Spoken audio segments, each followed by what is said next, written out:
Every year, hundreds of Bostonians crowd the Old South Meeting House not to photograph history, but to recreate it. We will not pay that tax. The annual Boston Tea Party recreation, performed in the actual Rome where it started in 1773, is uniquely Boston.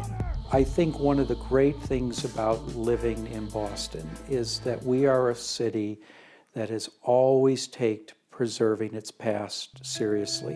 And I think churches do that. But who will save the churches? With the faithful aging and congregations shrinking, the task of preserving these gathering spots is getting harder. If we were to lose these buildings, from my perspective, we would really be losing a critical part of the city's DNA.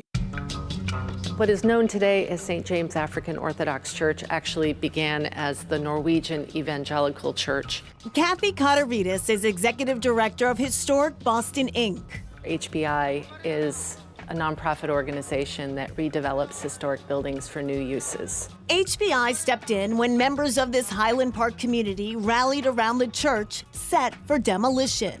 The neighborhood mobilized 2,700 signatures, filed for landmark designation, and were able to obtain that with the help of Mayor Walsh. As a result, this structure will become a landmark of Highland Park's future, as well as a connection to its past. The thing that's wonderful about historic churches, when you walk into them, you see layers of time. There are Norwegian names in the stained glass windows, but layered onto that are names from the African Orthodox community. This can ultimately be a resource to the community and continue on for generations to come. For people of faith, what does the future look like? There were a lot of predictions that in less than 100 years, most churches, if they still survive, would be fragments of what they once were. I really don't see that materializing. I think all of the evidence points to a very robust future for American religion, but it's going to look very different even from how it looks today. Two people excited about the future worship at the church where we started this show, Jubilee.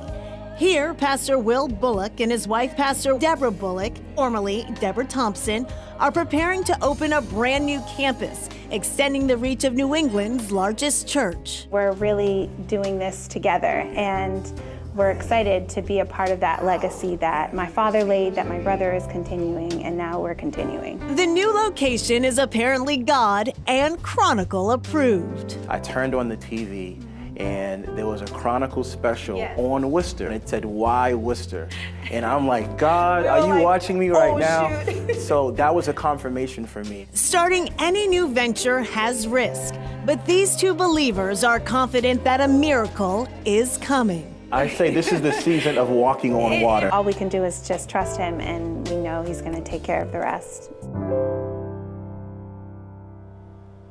One big buyer of church buildings, developers. The Concord Baptist Church sold its South End property for more than $3 million to a developer. The congregation relocated to Milton.